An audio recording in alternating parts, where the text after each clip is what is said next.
Guys, मैं रुखसार हसन, मैं गुलजार अहमद। आप देख रहे हैं GM30 रिएक्शन यूट्यूब चैनल। आपका हमारे इस चैनल पर दिल के तहे से वेलकम और उम्मीद करते हैं कि आप सब खैरियत होंगे, यूं हंसते मुस्कुराते रहें, खुशी रहें और सब के लिए दुआ करें, सब हंसते मुस्कुराते रहें और जिनकी तकलीफ है उनको तकलीफें दूर हो।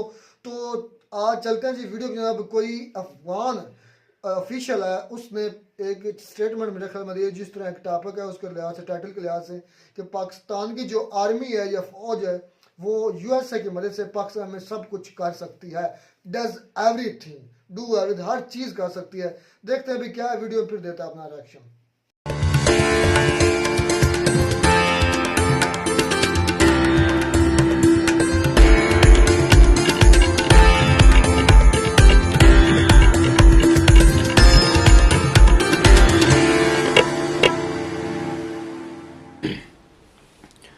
अजीज दोस्तों, अस्सलाम वालेकुम, नमस्ते, सत श्री अकाल, जय जिनेंद्रा, गुड आफ्टरनून।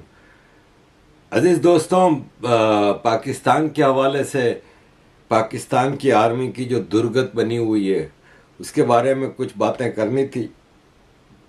जैसे कि ये किसी ने पाकिस्तान का सही पासपोर्ट बना के पेश किया है, मिलिट्री रिपब्लिक ऑफ पाकिस्तान, फौजी जमहूरिया पाकिस्तान, और हकीकत भी यही है। इस महीने पाकिस्तान से इशू होने वाले साउथ एशिया मैगजीन ने लिखा है कि पाकिस्तान इज 1% रिपब्लिक, खाली 1% पाकिस्तान के लोग हैं वो रूल करते हैं, वही खुश हैं। उस 1% में अपर क्रस्ट यानी civil military bureaucracy, long standing political dynasties like Bhutto Khandan and Sharif Khandan and Qureshi Khandan and all this, professional parliamentarians and legislators, यानी मैं आपको बताता रहता हूं कि एक लोटे हैं, एक इलेक्टिबल्स हैं पार्लियामेंट के मेंबर्स, जो हर इलेक्शन से पहले ISI की इंस्ट्रक्शंस पे जो अगली पार्टी जीतने वाली होती है, जिसको आर्मी ने जिताना होता है, उसमें शामिल हो जाते हैं। तो प्रोफेशनल पार्लियामेंटेरियंस and लेकी legislators, blood sucking business and trade mafias, कि पूरी दुनिया में इंडस्ट्रियलिस्ट होते हैं, बिजनेस ग्रुप्स होते हैं, सब कुछ। हमारे यहाँ वो बिजनेसमैन भी सारे माफिया हैं, क्योंकि वो आर्मी को शेयर दिए बगैर आगे बढ़ नहीं सकते, तो उनको इलीगली अपने सारे काम करने होते हैं। और flag barriers of the law and judicial supremacy, ये हैं वो ग्रुप जो पाकिस्तान पे रूल करते हैं। और हमारी आर्मी अफगानिस्तान से भी अब अमन की भीख मांग रही है, क्योंकि लड़ने बढ़ने के ये काबिल नहीं रहे। ये आदिल राजा ने क्लियर अल्फाज में कहा था, आर्मी का मेजर है रिटायर्ड, जो लंदन से बैठ के आर्मी की पोल पट्टियां खोल रहा है, कि जनरल बाजवा अपनी रातें टॉप एक्ट्रेसेस के साथ ISI के सेफ हाउसेस में गुजारता था और फिर वीडियोस बनती थी। सबकी वीडियोस हैं। क्यों बाजवा खामोश है, क्यों फैज हमीद खामोश है, क्यों सबकी बोलतियां बंद हैं, कि सबकी वीडियोस मौजूद हैं। ये हमारी आर्मी एक ज़माना था हथियार के बल पे काम करती थी, आजकल कैमरों के बल पे काम करती है। ये किसी ने खूबसूरत बनाया है कि ISPR का मतलब है industry of sex and porn recordings. ये है पाकिस्तान आर्मी। अजीज दोस्तों, कल लंदन के हीथ्रो एयरपोर्ट पे एक पैकेज पकड़ा गया है जिसमें यूरेनियम के असरात थे। ये एक डेंजरस चीज़ है। पाकिस्तान की हिस्ट्री पहले भी रही है कि वो एटॉमिक बम का स्मगलिंग किया है इन्होंने। उस वक्त इन्होंने एक साइंटिस्ट था अब्दुल कदीर खान, उसके सर पे सारी चीज़ें थोप के सारी आर्मी को क्लीन चिट दे दी गई थी।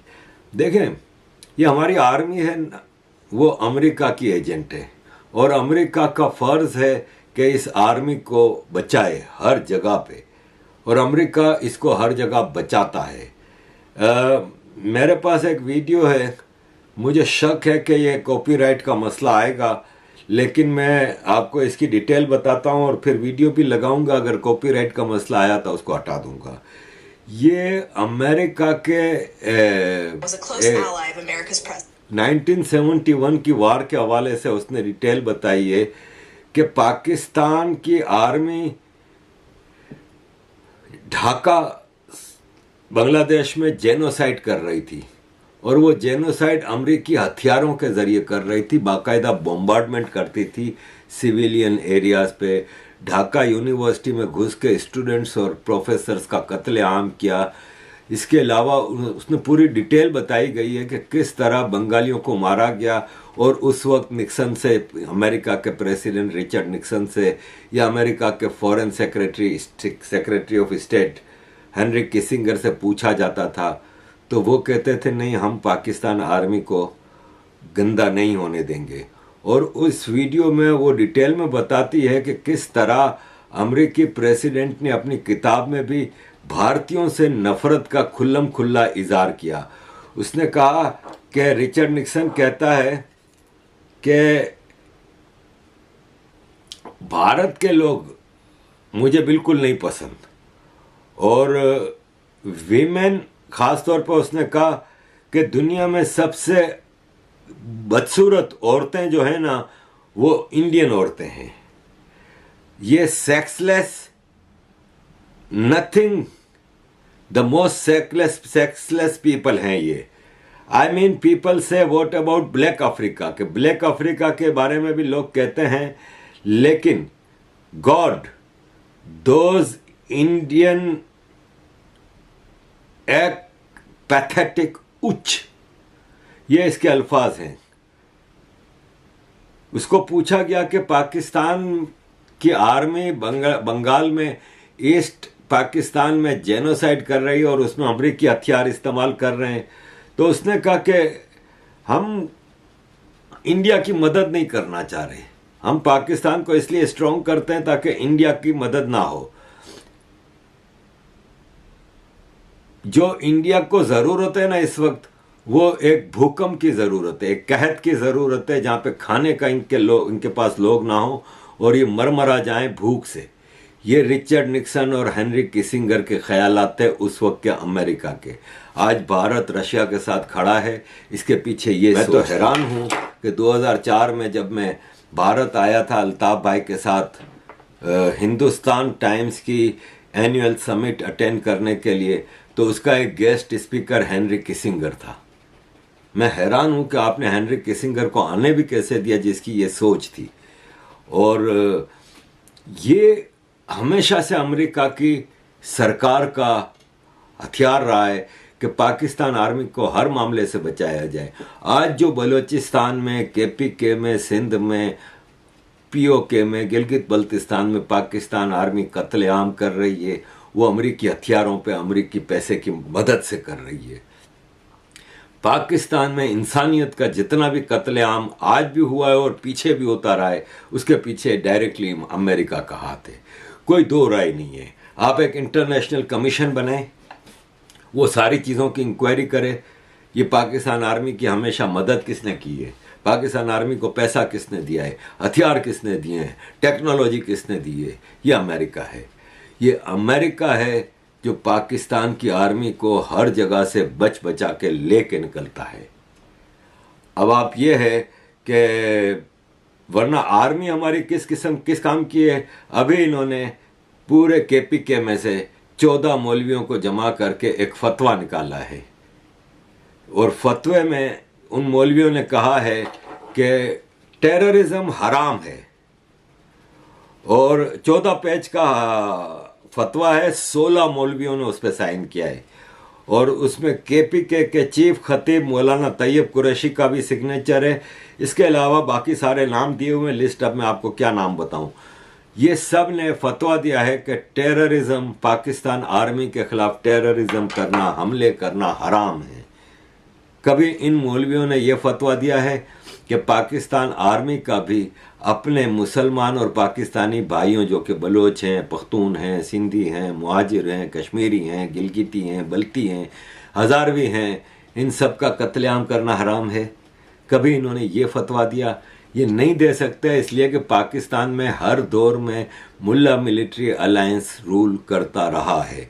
जागीरदार, मुल्ला, जुडिशरी, मीडिया, ब्यूरोक्रेसी, ये सब आर्मी के टूल्स हैं।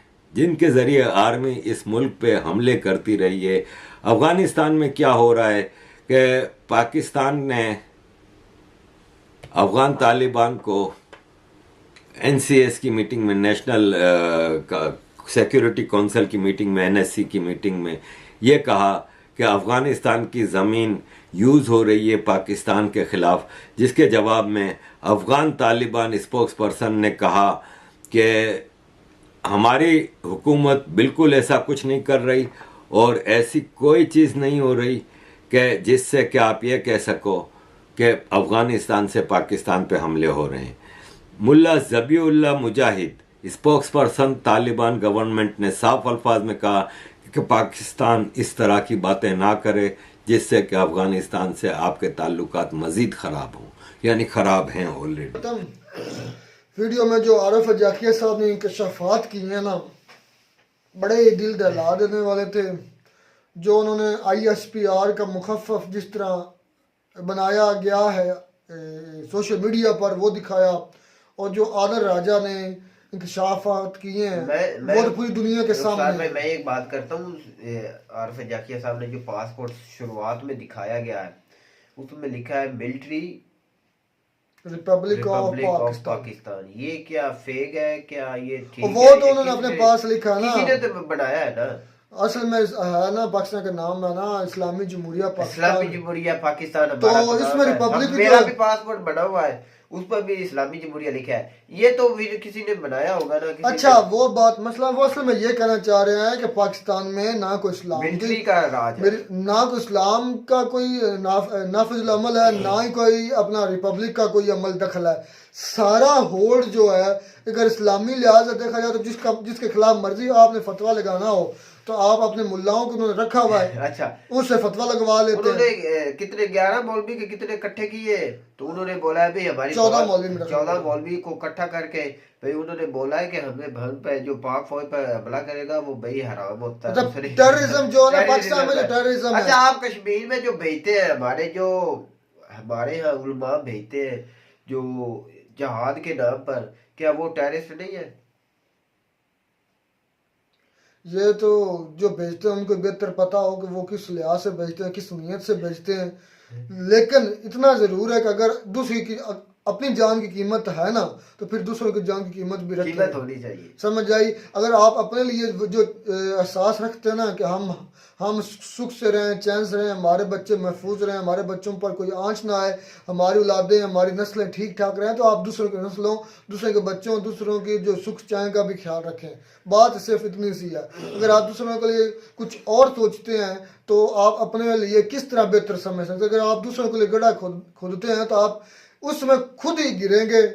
आज जिस तरह पाकिस्तान खुद गिर रहा है, पाकिस्तान को वही टेररिस्ट पाकिस्तान के सामने खड़े हो गए, वही अब तालिबान पाकिस्तान को ठोक रहा है। अच्छा वही तालिबान जो हमारे TTP बनी बैठी है, एक तरीक बनी बैठी है, और वही तरीके है जो तालिबान पाकिस्तान और तरीके तालिबान जो अफगानिस्तान में, वो मिलजुल के बैठ गए हैं। तो वो पाकिस्तान में आए दिन हमले कर रहे हैं, तो पाक फौज को भाई इससे बहुत बड़ा नुकसान होने जा रहा है और हो भी रहा है। आए दिन भाई मैं आज हमले किए जा रहे हैं पाकिस्तान फौज पर। उन्होंने आम रूटीन में एक इस्लामाबाद में किया है और अभी तक वो हमले अवाम पर नहीं कर रहा है, अभी तो वो पाक फौज पर ही कर रहे हैं। तो इसलिए उन्होंने मौलवी हजरात को ये फतवा जारी करने में मजबूर किया होगा, मैं तो कहता हूँ। असल में पता बात क्या है भाई कि ये जो हमारे मुल्क में जो निज़ाम चल रहा है ना, वो ना रिपब्लिक है ना इस्लामिक है, वो सिर्फ और सिर्फ एस्टेब्लिशमेंट है, वो है टेक्नोक्रेट है। वो समझ ले आप हमारी कठपुतलियाँ हैं जिसको जो हम मर्जी। हाँ आज मैं एक आर्टिकल आपसे बात कर रहा था, आज मैं एक आर्टिकल पढ़ रहा था कहीं से, मुझे या सोशल मीडिया पर, खैर मुझे याद नहीं, तो उधर लिखा गया था कि सैयद आसम मुनीर जो हमारे मौजूदा आर्मी चीफ है, उन्होंने बाकायदा अब कार्रवाई शुरू कर दिया है। पाकिस्तान आर्मी में 536 मिलियन डॉलर की करप्शन हुई है। अच्छा 536 मिलियन डॉलर।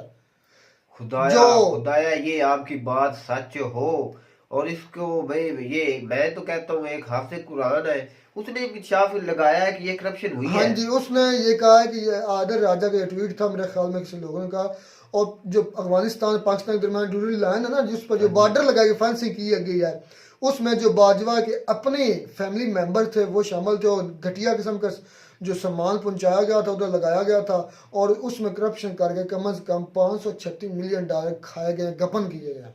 ओए होए होए। आज उस पर ये मैंने ट्वीट उसका पढ़ा था। अच्छा, ये जो आर्मी चीफ है आसिम मुनीरी, उन्होंने इंकशाफ लगाया, उसने खोज लगाई होगी ना कि उनके मुताबिक जो अच्छा। ट्वीट था, उनके मुताबिक सैयद आसिम मुनीर ने इस पर कार्रवाई करने भाई, पाक फौज का की तो इजाजत इजाजत- देगी, इजाजत दे दी है कि आप इस पर कड़ी करें अपनी जो नुकसान भाई, इसमें हमारी जो आर्मी है ना, इसमें भी इस हिसाब का कानून होना चाहिए। और है उनका इंटरनल है, लेकिन उनका कोई कोर्ट, उनकी कोई आपको कोई पुलिस उनको नहीं पकड़ सकती, आपके कोई भी अदालत उनको नहीं पकड़ सकती ड्यूरिंग सर्विस, बल्कि आफ्टर सर्विस भी कोई नहीं, इनकी किसी की पावर ही नहीं है, ना कोई जज उनकी कोई सुनवाई करता। उनके इंटरनल सिस्टम को या तो है, अगर वो आपस में मिल मिलाप करके ले लेते हैं तो ठीक है, नहीं तो कोई इंटरनल सिस्टम अपना ही उनका बना हुआ है, कोर्ट मार्शल जो सिस्टम मैंने तो आज तक नहीं सुना नहीं कि तो नहीं होता, मैंने आज तक मैंने भी नहीं सुना फौजी का एहतसाब नहीं हुआ हो सुना। तो उसने करप्शन साबित हुई हो। ये तो सियासतदानों के घेरा तंग करते हैं जो नहीं पाकिस्तानी। सुना ना ही मेरे ख्याल में। अब शायद ये आसिम मुनीर की ट्वीट आदर राजा मेजर आदर राजा उनकी बात थी। नुकसान में पाकिस्तानी स्टेज पर आ चुका है कि अब ऐसे हालात हर कोई चाहेगा कि हम अपने अब भाई कंट्रोल ये करें। जो तस्वीर थी ना कि हम अब दूसरे मुल्क के दूसरे ममालिक में घुस कर उनकी वीडियोज बनाएंगे, और साथ बाजवा और ISPR के कुछ करिंदे थे, उनके हाथ में कैमरास दिखा गया। ये सोशल मीडिया पर ये तस्वीर बहुत वायरल हो रही है। क्यों? क्योंकि पाकिस्तान के जो एजेंसीज हैं उनका काम क्या है? अपने सियासतदानों की वीडियोस बनाना और उनको जो है समझ लें कि समाजी लिहाज से और सियासी लिहाज से उनको टॉर्चर करना, उनकी इज्जत को पामाल करना, ताकि वो हमारे, जिस तरह पंजाबी में कहते हैं काना करना, काना करते हैं एक दूसरे को। वो कहते हैं कि हमारे सियासतदान हमारे सामने बोले भी ना। ये सारी उनकी तकोदा सिर्फ इसलिए है। उनका एक हमारी इस्टेब्लिशमेंट यानी कि हमारी फौज में बाकायदा ISI का एक पॉलिटिकल विंग है जो सिर्फ ये चीजें देखता है कि किस सियासतदान को कहाँ तक ये किस लिहाज से उसको मतलब के अपने निगाहों में रखना है, उसको उसकी बुराई को सामने लाना है और उसको इखलाकी लिहाज से गिराना है। ये एक बाकायदा विंग है, मतलब वो कंट्रोल करते हैं उनके बीच। वो हमारे सिस्टम में अब पाकिस्तान के हर बड़े इदारे में रिटायर फौजी अफसर होगा, जो मैनेजर डायरेक्टर होगा वो फौजी होगा। आप किस तरह निकल सकते हैं? ये तो आप बस चीखते रहे, आप उनके सामने कीड़े मकोड़े हैं। और इनके कभी चीफ जस्टिस हो गया, ये जो बड़े हमारे ऑफिसर्स हैं, उनके कभी बच्चों की लिस्ट देखे कहाँ मौजूद है। कोई ऑस्ट्रेलिया होगा, कोई कनाडा होगा, किसी बड़ी बड़ी यूनिवर्सिटीज़ में पढ़े, और हम जो बेचारे गरीब हमारे जैसे यहाँ खप डाल के 75 साल से मर रहे हैं और मरते रहेंगे। तो उम्मीद करते हैं आपको हमारी वीडियो अच्छी लगी होगी। अगर वीडियो अच्छी लगी हो तो हमारे चैनल जरूर सब्सक्राइब करें। मिलता है नई वीडियो में नया टॉपिक साथ, तब तक दीजिए इजाजत। अल्लाह हाफिज़।